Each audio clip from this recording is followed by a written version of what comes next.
हाँ,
रूप स्वरूप में तो ये थोड़ा ठीक ठाक है।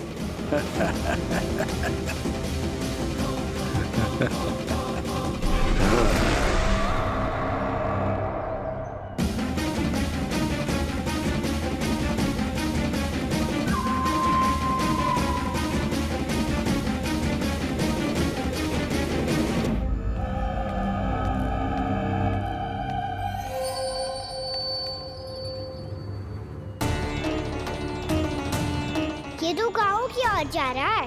गाँव वालों के प्राण संकट में पड़ जाएंगे।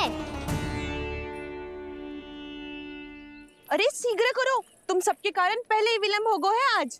हाँ, मैं भी यही सोच रही थी, कहीं खाना गोचारण के लिए न चला गए हो। नाना मौसी ऐसे ना बोलो।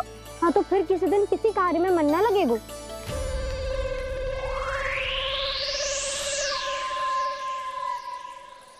आप सब तो बातों में ही समय निकालो। मैं तो चली कान्हा को निहारूंगी, तभी शांति मिलेगी हृदय को। अरे ठहरो, हम सब भी चल रहे हैं। रो, गई।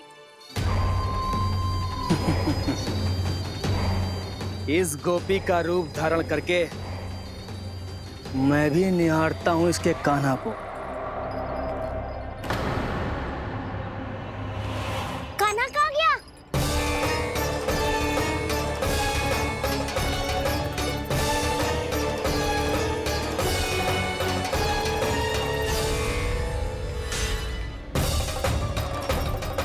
जानकी,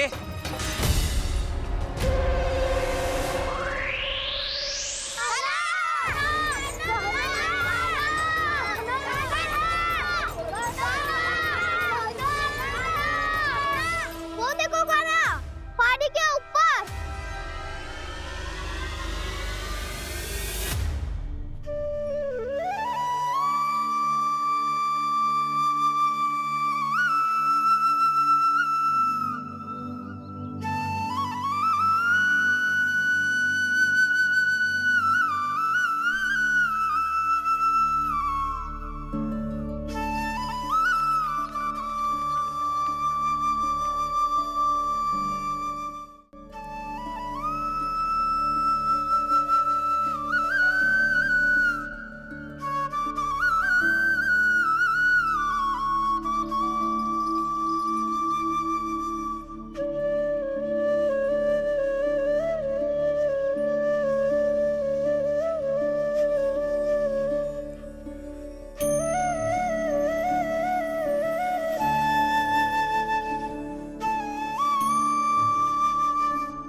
ये तो कान्हा की मुरली की धुन है।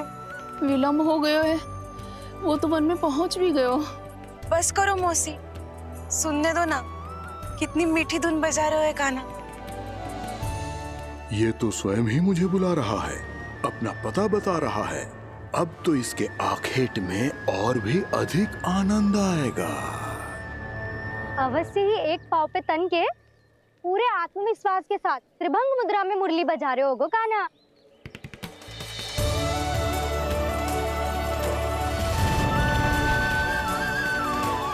हाय, कितना सुरीला बजाता है।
अवश्य ही एक पाँव पे तन के पूरे आत्मविश्वास के साथ त्रिभंग मुद्रा में मुरली बजा रहे होगो कान्हा। यहाँ तो सभी बालक एक पांव पर खड़े हैं, तो फिर इनमें से कृष्ण कौन है?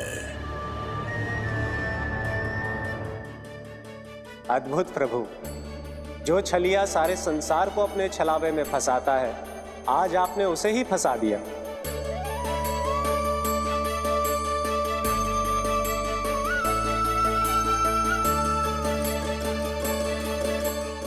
इन सब में से कौन है महाराज कंस का शत्रु, विष्णु का अवतार? कैसे पहचानूं मैं उस कृष्ण को? प्रभु की धुन है ही इतनी मीठी, इतनी कर्णप्रिय कि असुर तो क्या, सारी सृष्टि ही यहां आकर थम जाए।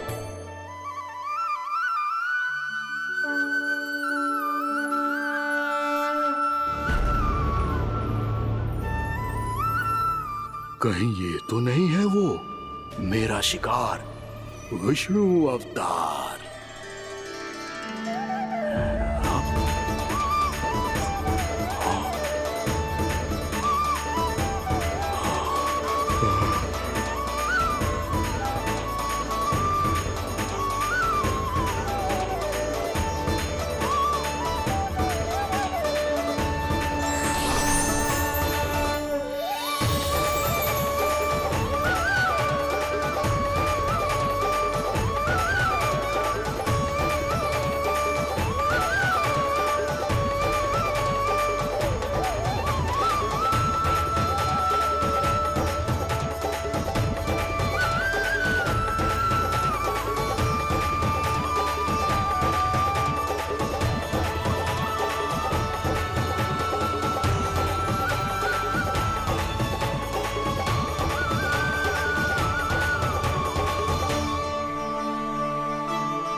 अद्भुत प्रभु, अब तो आपकी धुन पर पहाड़ियां भी पिघलने लगी।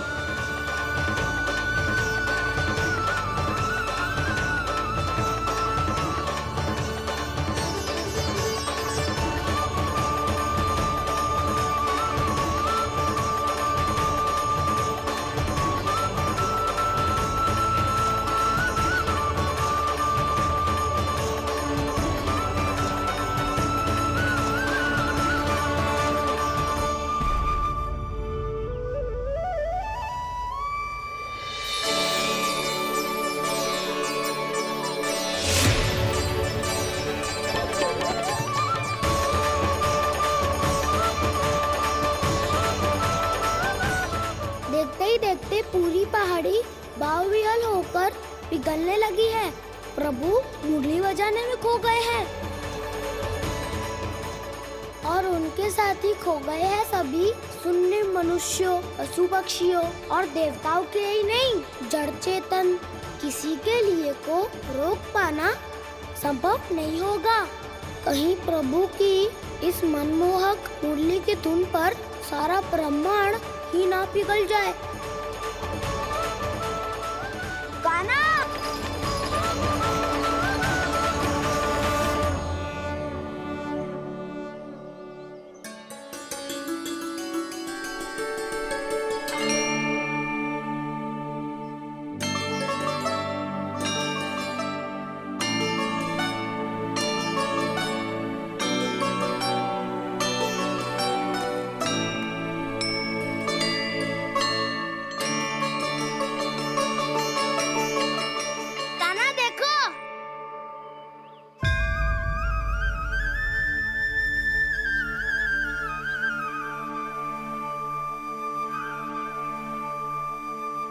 या तो आपके चरण का चिन्ह बन गया है प्रभु।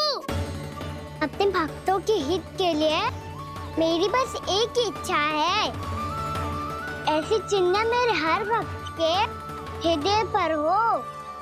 आपके पद चिन्ह तो सदैव से ही आपके भक्तों के हृदय पर छपे हुए हैं प्रभु, पर इस पहाड़ी ने भी अब इसे अपने मन में बसा लिया है। तो युगों युगों तक इस पहाड़ी को चरण पहाड़ी के नाम से जाना जाए। तो युगों युगों तक इस पहाड़ी को चरण पहाड़ी के नाम से जाना जाए। तो युगों युगों तक इस पहाड़ी को चरण पहाड़ी के नाम से जाना जाए।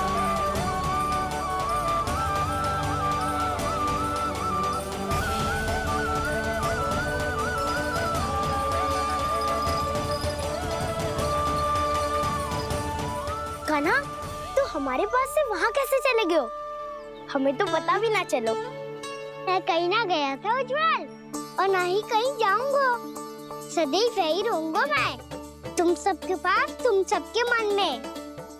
भले ही कोई असुर मुझे तुम सबसे दूर ले जाने का कितना भी प्रयास क्यों ना कर ले।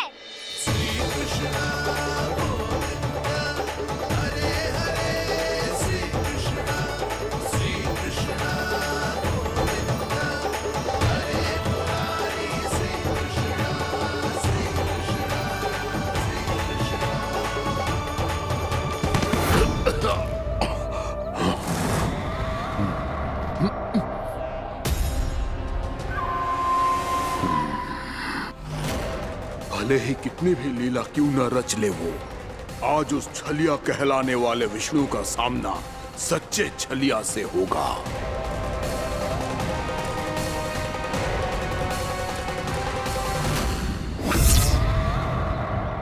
कान्हा, तू कहाँ भटक गया हो तो? नहीं सखा, मैं तो भटके हुए वो मार दिखा रहा था।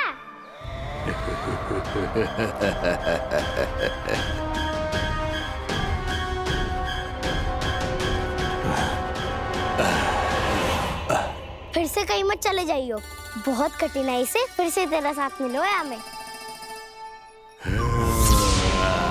कान्हा, तो इतने दिन बाद आए हो हैं, आज हम केवल गैया ना चराएंगे, कछु आनंद भी लेंगे आज।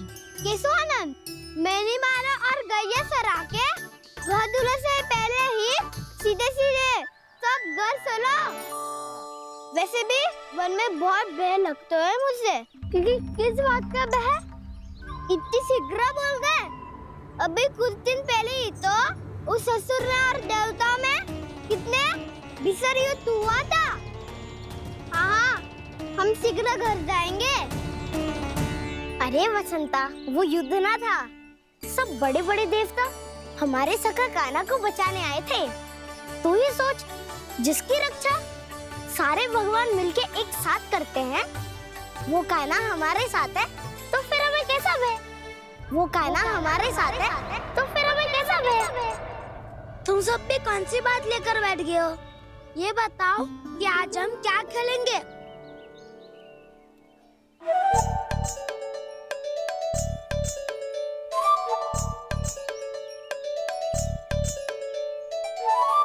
चोर प्रहरी खेले? चोर प्रहरी? हाँ, इस पे एक जन प्रहरी बनते हैं और शेष बनते हैं सब चोर।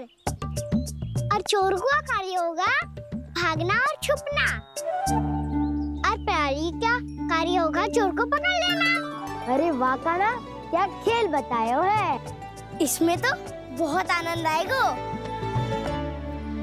ये खेल भले ही तुम सब खेलोगे बालकों, पर आनंद तो मैं ही लूंगा।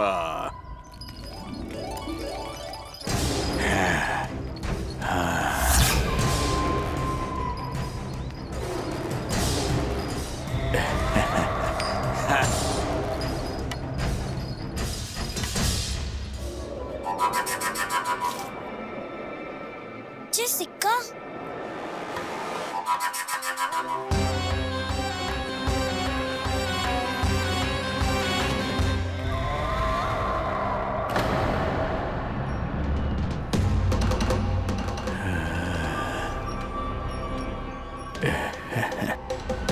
कौन हो तुम?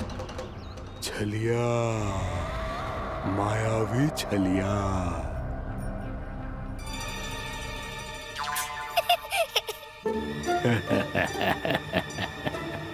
छलिया तो बहुत भयानक होता है, तुम्हारे जैसा थोड़ी दिखता है। हाँ, मुझे मूर्ख समझते हो तुम? 100 छलियाएं देखे हैं मैंने, हाँ, पर मैं उनसे ना घबराता हूँ, उनको मुझसे भय लगता है।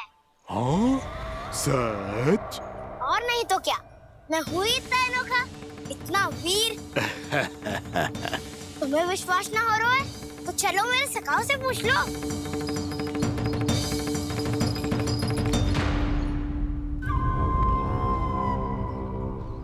वहाँ क्या देख रहे हो? इधर देखो ज्वर।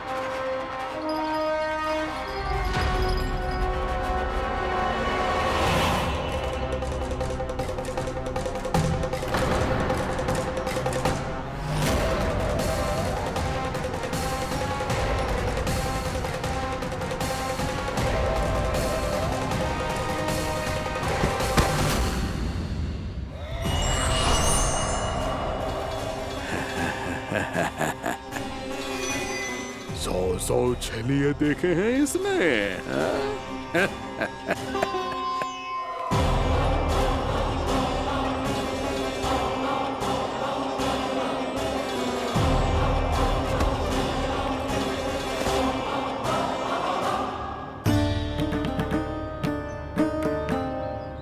किसे देख रही हो कान्हा? उज्जवल को। कहाँ चले गया वो?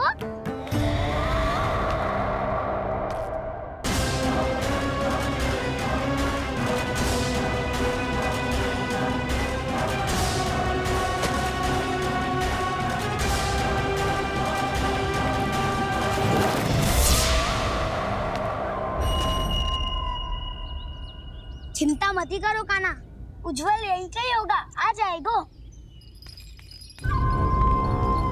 क्या हो गया काना? तूने कही थी ना कि हम चोर प्रहरी खेलेंगे, तो खेल क्यों ना रहो? तुम्हारी प्रतीक्षा कर रहे थे। वैसे तुम कहाँ रह गए थे?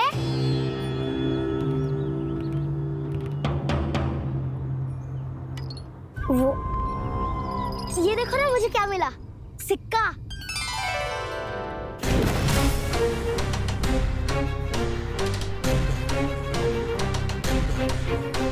दीदी दिखा दिखा। ना ना, ऐसे ना, जे सिक्का मैं उछालूंगा और जिसके हाथ में आया वो बनेगा प्रहरी और अन्य सब चोर। स्वीकार है।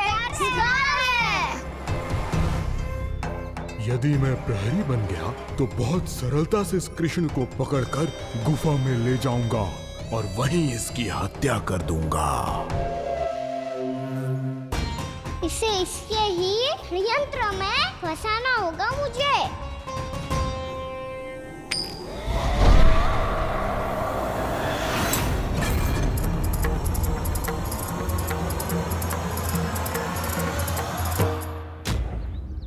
मैं प्रहरी, तुम सब चोर। कोई बात नहीं कृष्ण, अब इस उज्जवल की तरह पहले तुम्हारे सारे सखाओं को फंसाऊंगा मैं और फिर ले जाऊंगा तुम्हें।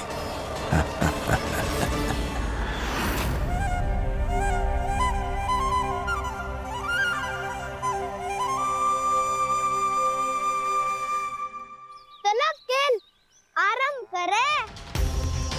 काना तो हमें पकड़ना। आंखें बंद कर काना।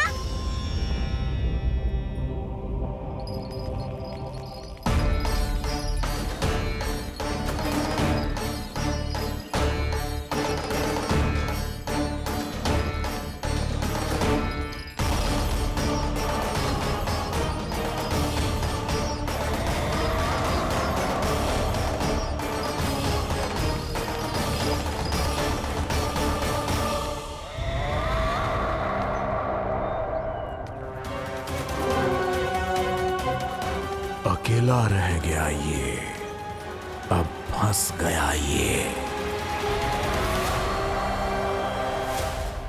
सुबल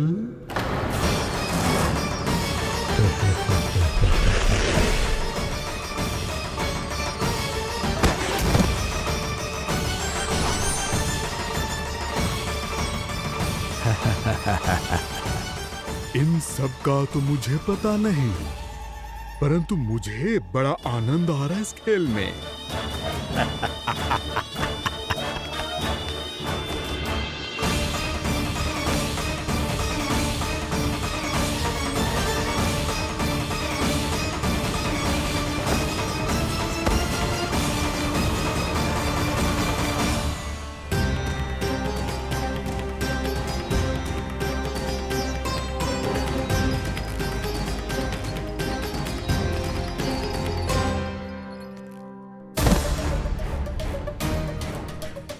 बसंता,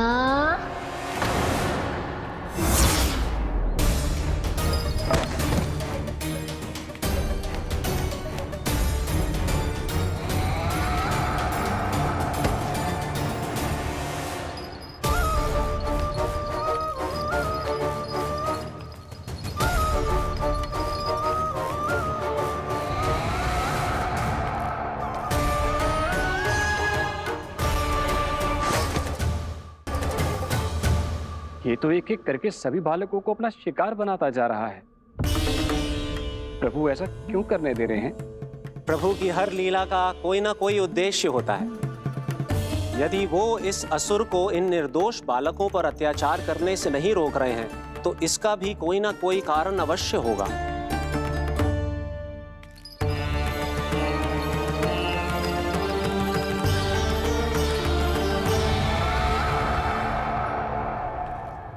श्री दामा,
केवल 2 ही बालक शेष बचे हैं। दोनों को पकड़कर ये खेल ही समाप्त कर दूंगा।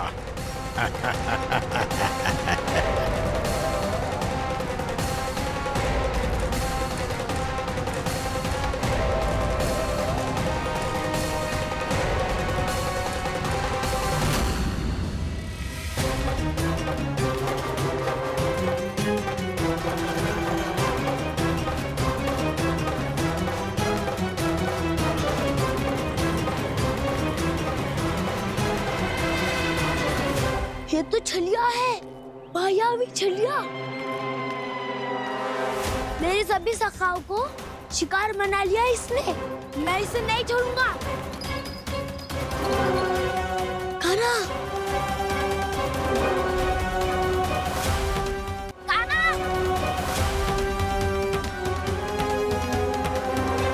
कान्हा, कान्हा।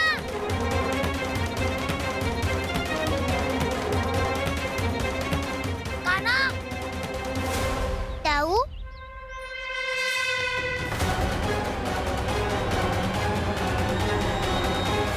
छलिया हो तुम।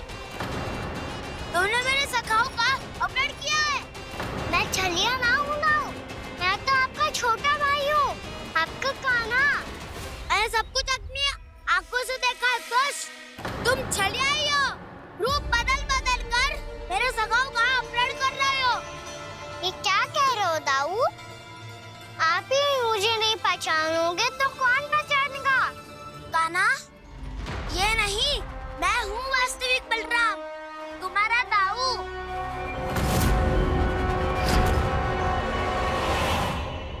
इसके भौकाल में मत आना कान्हा, यही है छलिया।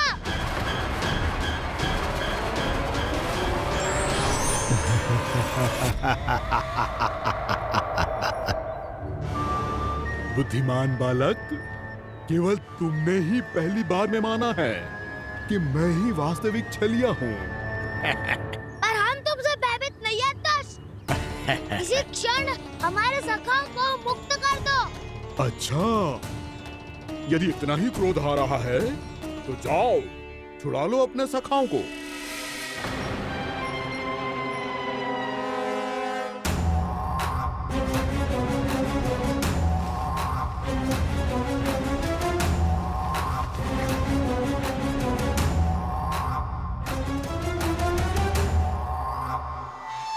तुम छलिया, तुम छलिया, तुम छलिया, तुम छलिया, तुम छलिया, तुम छलिया, तुम छलिया, तुम छलिया। कान्हा, हमारी रक्षा कर। कान्हा, रक्षा करो हमारी। बलराम, हमें बचाओ। कान्हा, हमारी रक्षा करो हमारी। या मैं हूँ सर। किसी का बाल भी पाका नहीं कर पाओगे तुम। बालक, पर मैंने तो पहले ही तुम्हारे सखाओं को उस कंदरा में पहुंचा दिया है। बेचारे इस समय घबरा के रो रहे होंगे, सहायता की भिक्षा मांग रहे होंगे। जानते हो तुम उन सबका अपहरण क्यों कर पाए? क्योंकि मैंने तुम्हें कर नहीं दिया, ताकि मुझे तुम्हारा सामना करने के लिए एकांत मिल सके। अच्छा। जाओ, आओ, जाके सखाओं को बचाओ। इस दुष्ट के लिए मैं पर्याप्त हूँ।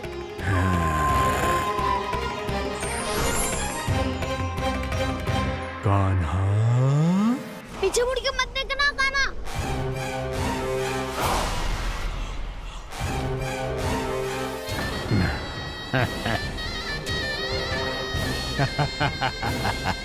अपने सखाओं की तरह अब तुम भी फंस गए कृष्ण।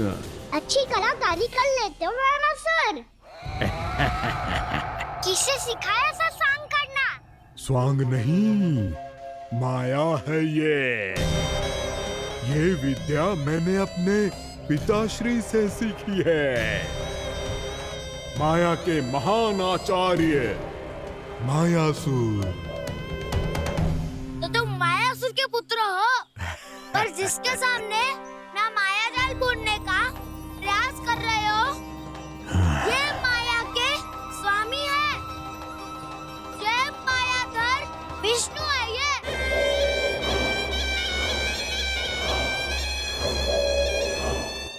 उसके सामने माया जाल बुनने का प्रयास कर रहे हो? ये माया के स्वामी है, ये मायाधर विष्णु है ये। अच्छा, तो होते रहे। मैं तो इनकी हत्या करने आया हूँ और हत्या करके ही जाऊंगा। जाओ आप सखाओं को बचाओ, मैं इनका सामना कर लूंगा। पर कान्हा, अभी आप ही ने तो कहा था माया का स्वामी हूँ मैं।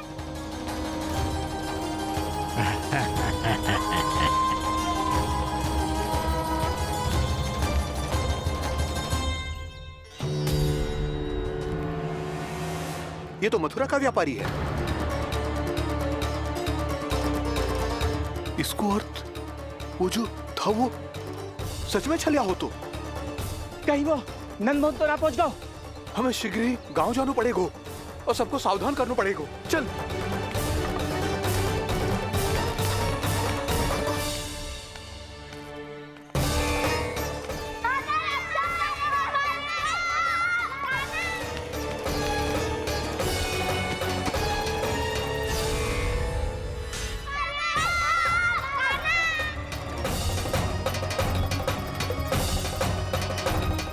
यदि तुम्हें लग रहा है कि मेरे छल के वार से बच गए हो, तो मुझसे भी बच जाओगे। ये तुम्हारी सबसे बड़ी भूल है कृष्ण। मेरे पास बहुत सारे मायावी अस्त्र हैं, जो क्षण भर में ही तुम्हें विष्णु लोक पहुंचा देंगे। तो फिर प्रतीक्षा क्यों कर रहे हो? बालक, मैं परिहास नहीं कर रहा हूँ। मुझे पता है, तभी तो कह रहा हूँ शीघ्र दिखाओ ना। मुझे तुम्हारे सारे मायावी अस्त्र देखने हैं। कैसे बालक हो तुम? मैं यहाँ खेल दिखाने नहीं आया हूँ। तो समय व्रत क्यों कर रहे हो ब्रह्मासुर? जो करने आए हो वो ही करो ना। अब देखो कैसे तुम्हारे प्राण एक ही वार में इस देह का साथ छोड़कर उड़ जाएंगे। मेरी मायावी अग्नि तुम्हारे भोले भाले से इस मुख को जलाकर भस्म कर देगी।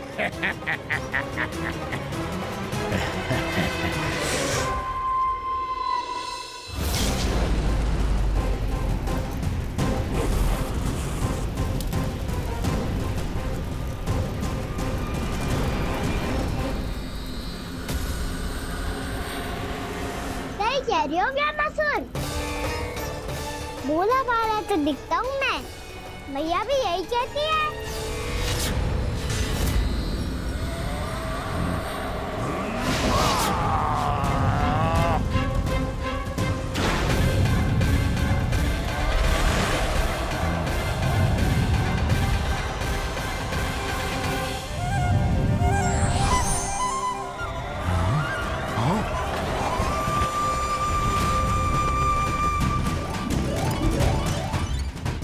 आसन को उपहार देने के लिए बहुत बहुत धन्यवाद ब्रह्मासुर। बहुत समय से खड़े खड़े थक गया था मैं।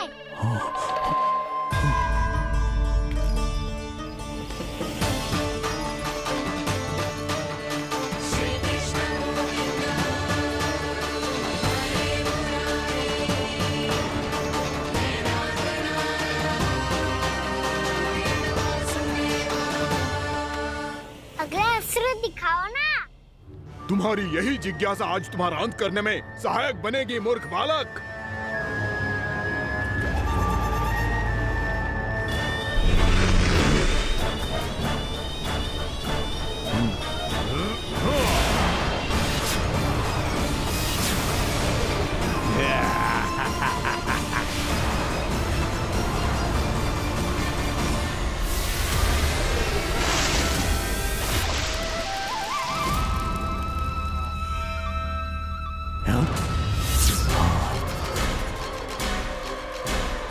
अच्छा, पर प्रक्षालन करना चाहती थे तो पहले क्यों नहीं बताया? मुस्कुराना बंद करो। तुम्हारी ये हंसी मुझे कांटों की तरह चुभ रही है। पर मैया तो कहती है कि मेरी मुस्कुराहट फूलों की तरह है।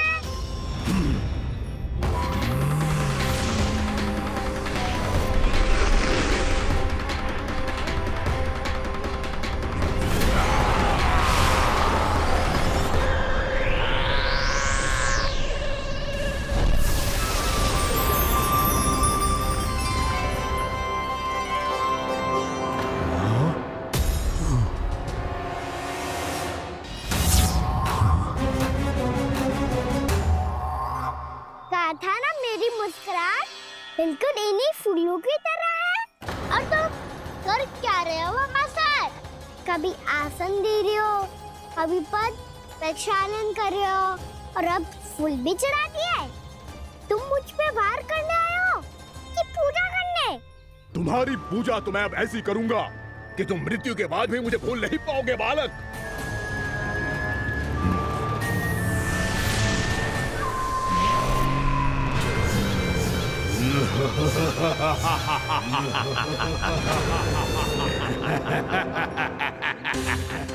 कान्हा, ये चट्टान तो मुझसे हिल ही ना रही।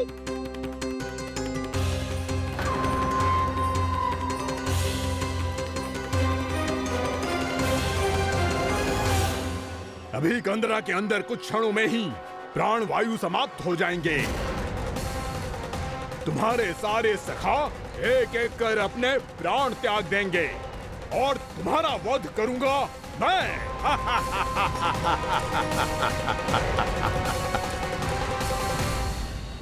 अरे सब जन बच के रहना। छलिया आया हुआ है वृंदावन में। अरे छलिया आ गया है। वृंदावन में मायावी छलिया। अरे क्या हुआ? कौन छलिया? मायावी छलिया सबको छलता है वो। हाँ, कुछ भी कर सके है वो। बहुत भयानक। अरे भानु ठहर जरा, क्या हुआ? बहुत भयानक है वो, बच के रहना सब लोग। अरे भेष बदल ले तो है वो। हाँ। क्या हुआ? छलिया है वो। अरे मेरी बात तो बताओ। रानी भाभी, रानी भाभी, कान्हा घर पर ही है ना? ऐसे भड़बड़ा क्यों रहे हो? कोई भूत देख लियो है क्या? भूत ना भाभी, छलिया से भेंट हो गई। सच्ची का मायावी छलिया है भाभी। क्या उल्टा सीधा बोले जा रहे हो? ठीक से बताओ। अब बोलो भी। वो कान्हा के पीछे पड़ो है वो। मेरे लल्ला के पीछे? हाँ रानी भाभी, हमारे अचेत होने से पहले हमने उसे ये कहते सुना था कि वो वृंदावन आने वाला है कान्हा से मिलने। हे नारायण, मेरे कान्हा की रक्षा करना। जसोदा जी, मायावी छलिए से बचना बालकों के बस की बात ना है। जीजी, बालक वन में अकेले ही हैं।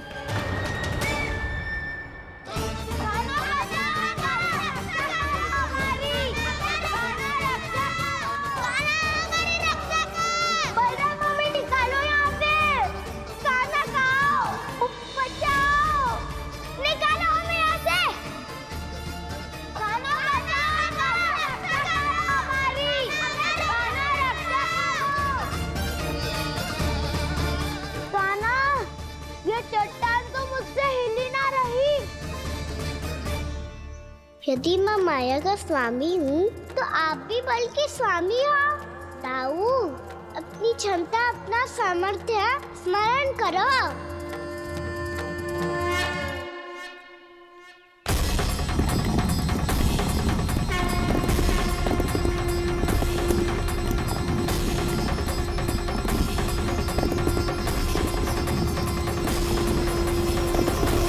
इससे पहले कि वो कंदरा का द्वार खोल के तुम्हारे सखाओं को बाहर निकाले, मैं तुम्हारे प्राण ले लूंगा कृष्ण।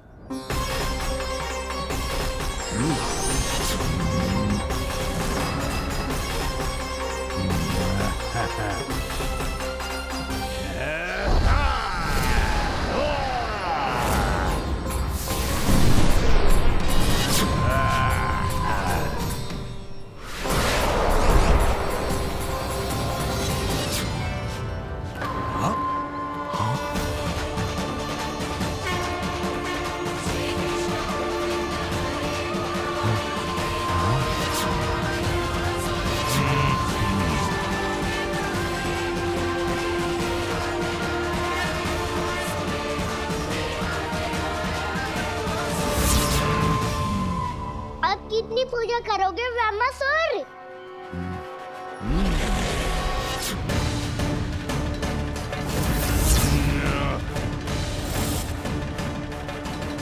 प्रभु तो खेल खिला रहे हैं इससे। और ये खेले जा रहा है विवश होकर, उनकी माया से बाध्य होकर।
जो प्रभु के सामने माया करने आया था, वो स्वयं को ही माया में उलझा हुआ पा रहा है।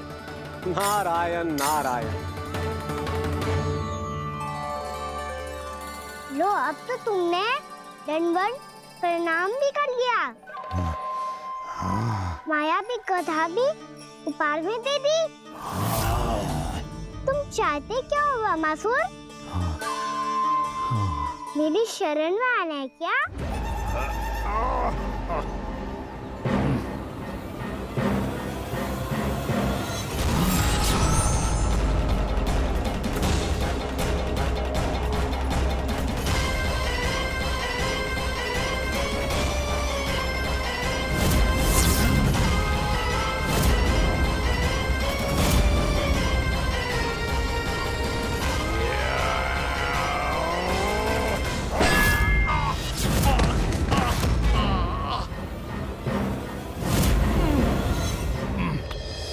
सोच विचार का समय ना है हमारे पास।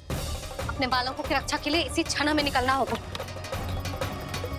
और वो छलिया किसी का भी रूप धारण कर सकते है। सुलक्षणा तेरा, शांति तेरा या मेरा, किसी का भी रूप धारण करके हमें भ्रमित कर सकते हो। इसीलिए हमें सतर्क रहना होगा। समझ आई? चलो।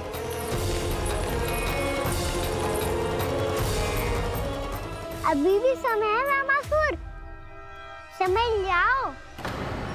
यदि मैया आ गई तो बात गड़बड़ हो जाएगी।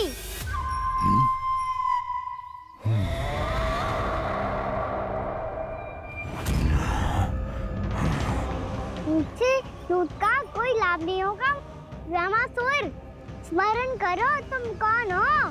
मायासुर का पुत्र हूँ मैं, अपने स्वामी महाराज कंस का सेवक हूँ, और तुम्हारा हूँ मैं काल।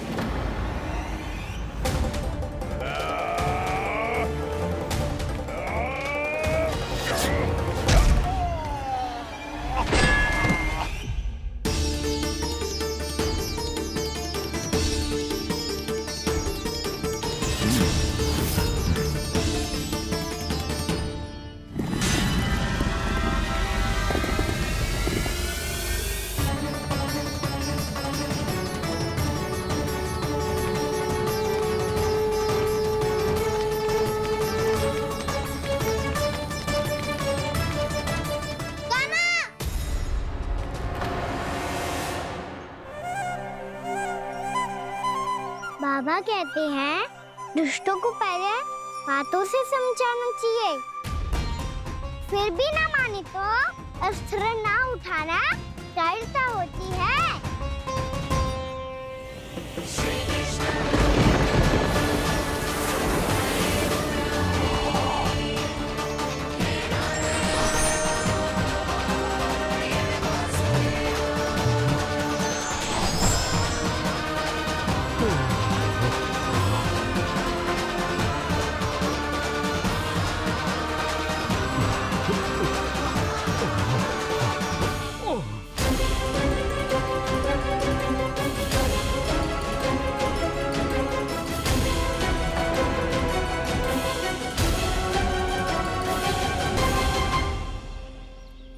पता था मुझे, अपने बाबा के स्वरूप को हानि नहीं पहुंचाओगे।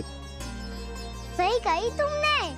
पिता की छवि ही पिता के समान भी आनंदीय होती है। ज़मासुर, ज़मासुर।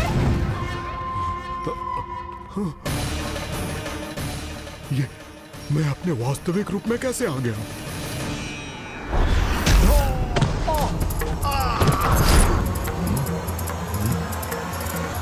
मेरे बाबा का स्वरूप नहीं लेना चाहिए था तुम्हें। मैया ने सिखाया है, भूल को क्षमा किया जा सकता है, पर जानबूझ के किए गए अपराध के लिए दंड ही एकमात्र विकल्प होता है। ये बार बार अपनी मैया का नाम ले रहा है। यदि मैं वो स्वरूप लूं, तो अपनी मैया पर वार नहीं कर पाएगा ये।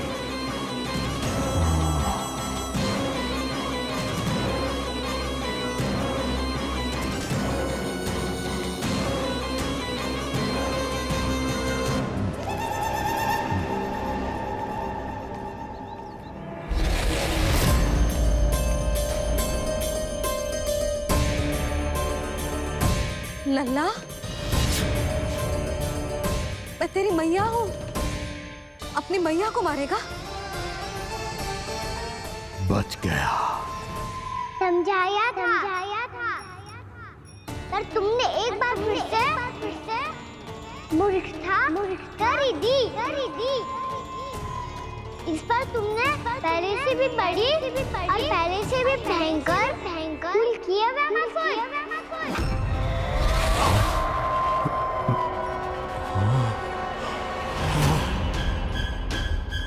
ये क्या हो रहा है मुझे? बार बार मेरा रूप क्यों बदल रहा है? ममता को समझे बिना अधिक समय तक मैया का स्वरूप हरण करके नहीं रख पाओगे ज़मासुर।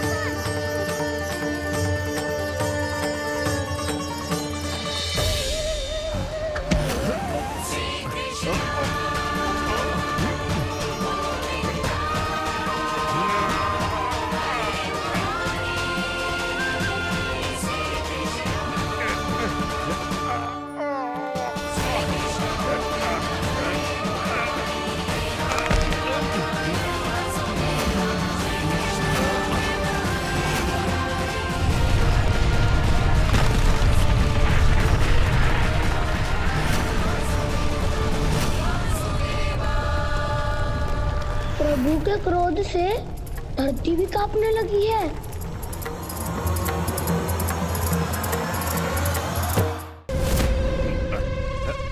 पुत्र को मारने के उद्देश्य से एक माँ का रूप लिया तुमने।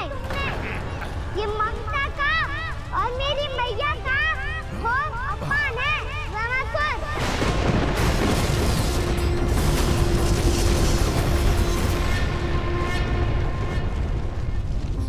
इससे पहले इस असुर के कारण निर्दोष प्राणियों का कोई अहित हो, मुझे कुछ करना होगा।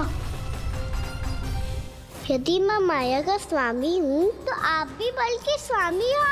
दाऊ, अपनी क्षमता, अपना सामर्थ्य स्मरण करो।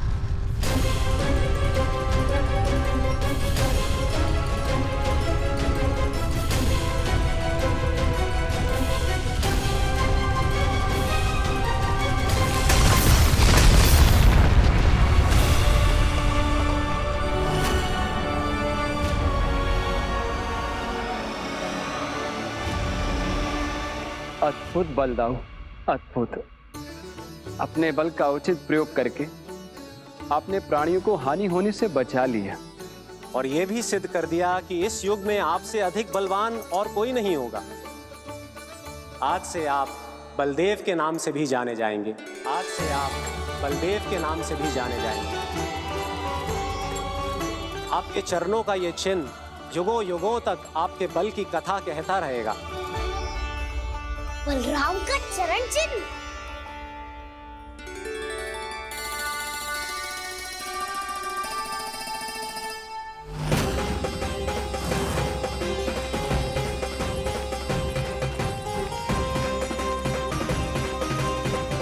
मैं मेरी माया से आज तक कोई नहीं बच पाया है।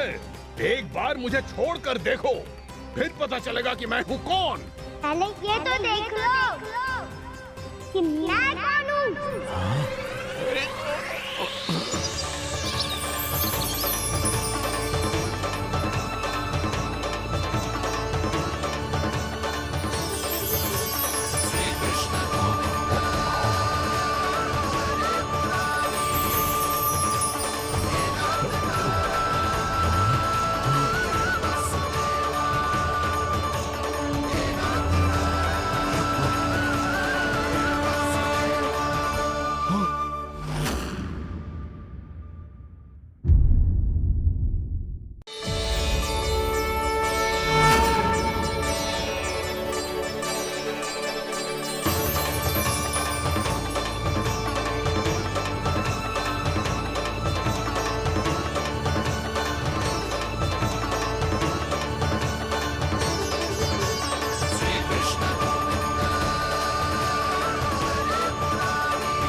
कुछ वरन आया हुआ मसूर।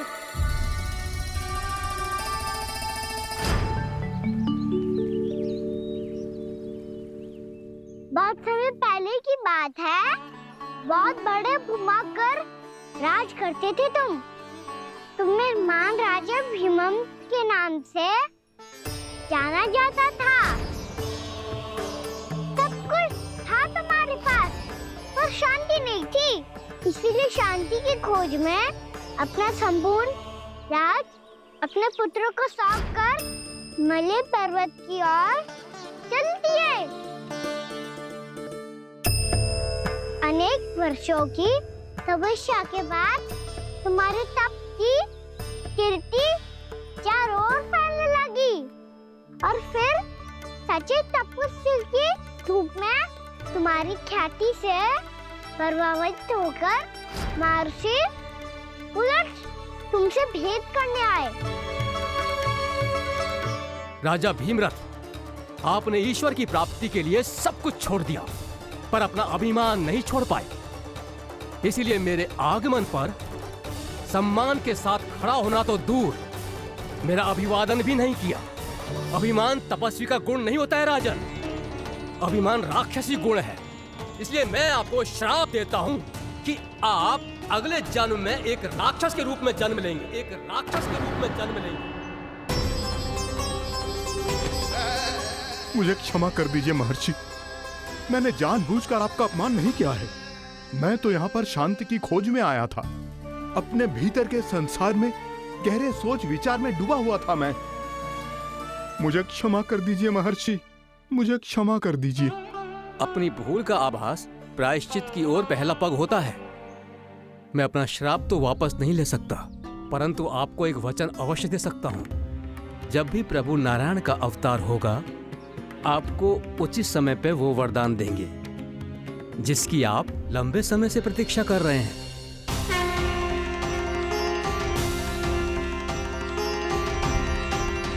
प्रभु, आपने मेरी आंखें खोल दी।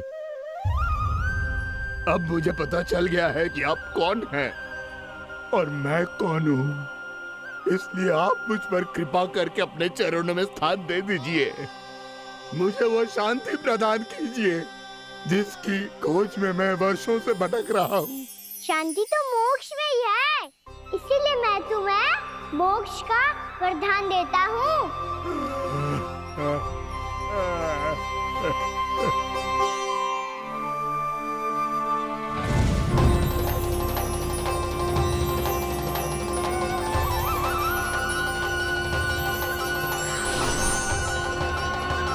प्रभु की ये लीला सदैव स्मरण रखी जाएगी।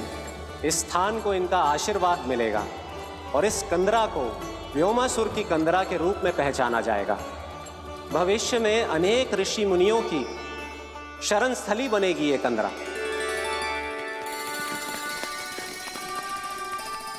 ये कोई साधारण बालक ना है। ऐसा चमत्कार कोई साधारण बालक थोड़ी ना कर सकते है। तुम सत्य कह रहे थे बलराम। कान्हा सच्ची में भगवान ही है। तभी तो सब देवता इसे बसाने और इसकी ओर से युद्ध करने आते हैं। तुम सब ऐसे आंखें फाड़ के क्यों देख रहे हो मुझे?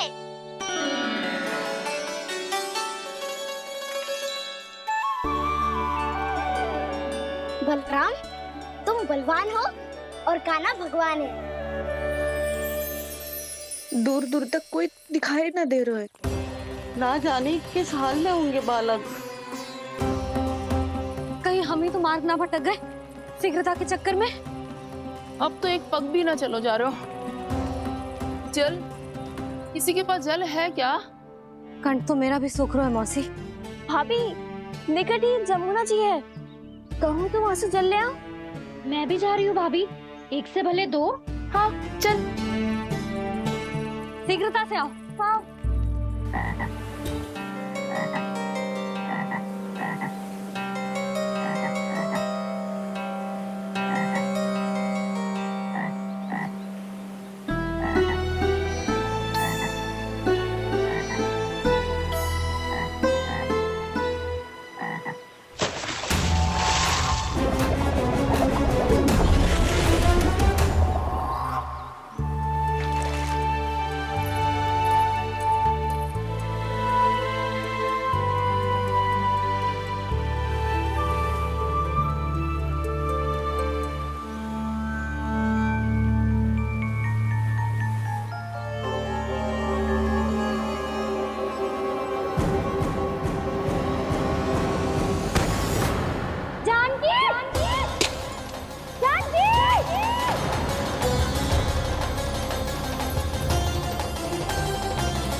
जानकी, जानकी,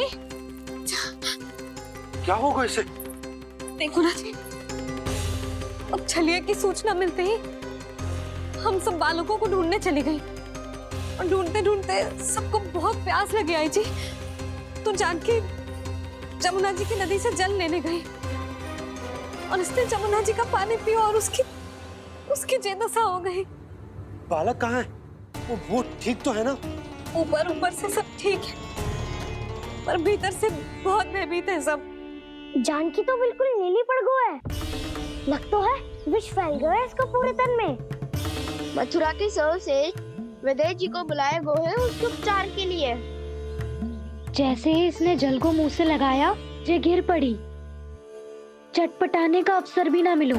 हाँ वैद्य जी, और निकटी मृत पशु भी पड़े हुए थे। हाँ, मैंने भी अस्थियां देखी थी। इसका तो यही अर्थ हो सकता है कि समस्या वहाँ के जल में ही हो। वैद्य जी, आप रोगी की नाड़ी पे ध्यान दो ना। जे गोपिया क्या कह रही है उसे सुनने की आवश्यकता ना है। जब तक विष के कारण का पता नहीं चल जाता, हम उपचार कैसे कर सकते हैं रानी जी? जी, वो निकट ही यमुना जी में एक विशेष क्षेत्र है। ये सब उसी के जल की बात कर रहे हैं। तब तो ऐसा भी हो सकता है कि किसी विषैले सर्प के काटने का प्रभाव हो। पर सर्प के काटने का चिन्ह ना है उसके तन पे। सर्प जब काटता है तब उसके दांत के चिन्ह बन जाते हैं। मुझे पता है, बड़े बड़े सर्प को काटते हुए देखो है मैंने। एक दिन अब बस कर उज्जवल, ये बड़ी बड़ी हाँकने का समय ना है। पर यदि सर्प ने ना काटा है, फिर जानकी की ये दशा किसने की? अवश्य किसी राक्षस ने की होगी। नाना, कोई विषैला पशु भी तो हो सकता है। यह अवश्य किसी माँ विषैले सर्प के विष से हुआ है। सर्प ने भले ना काटा हो, लेकिन यह अवश्य ही किसी महाविषैले सर्प के विष के कारण हुआ है। कालिया नाग। कालिया नाग?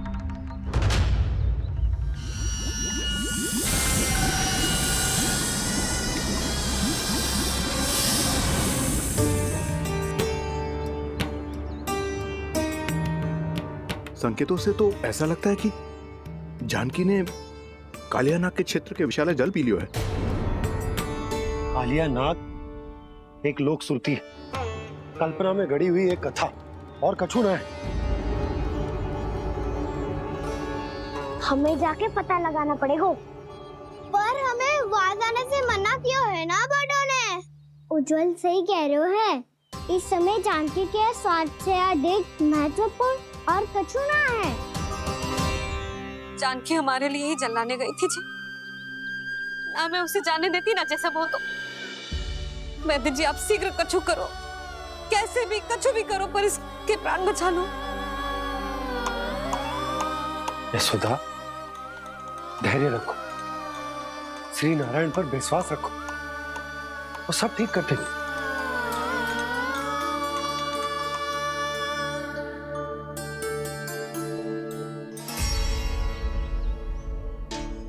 विष की काट की मेरे पास जितनी जड़ी बूटी थी मैंने सब अर्क बना के पिला दी, पर इसकी दशा में अभी तक कोई सुधार नहीं दिख रहा है। यह अंतिम जड़ी बूटी है, अगर इससे भी चमत्कार नहीं हुआ तो फिर जो नारायण की इच्छा।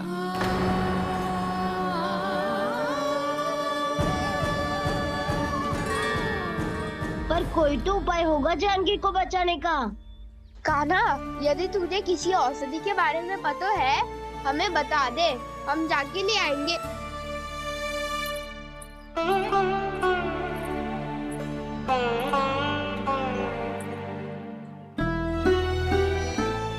हे नारायण, हे प्रभु, मेरी जानकी के प्राण बचा ले प्रभु। या तो मैं अपने आप को कभी क्षमा न कर पाऊंगी।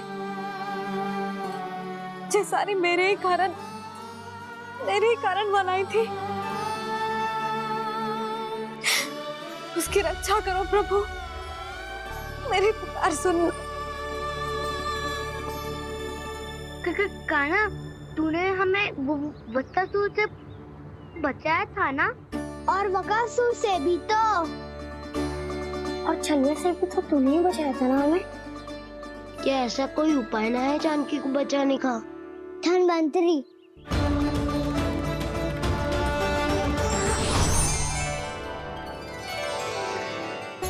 मैं आ गया हूं प्रभु, चिंता मत कीजिए, आपके आदेश का पालन अवश्य होगा। यशोदा मैया,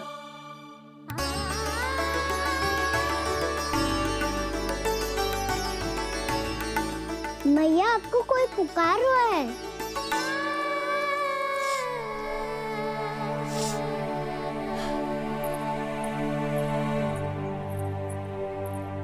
चिंता मत करो मैया, अब धन्वंतरी जी आ गए हैं और सब संभाल लेंगे। धन्वंतरी जी कौन है? जिन्होंने संसार का आयुर्वेद दिया, आरोग्य के देवता, वे श्री नारायण के अवतार।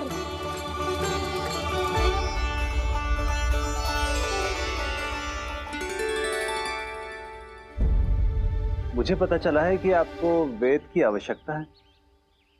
हाँ, भीतर आइए।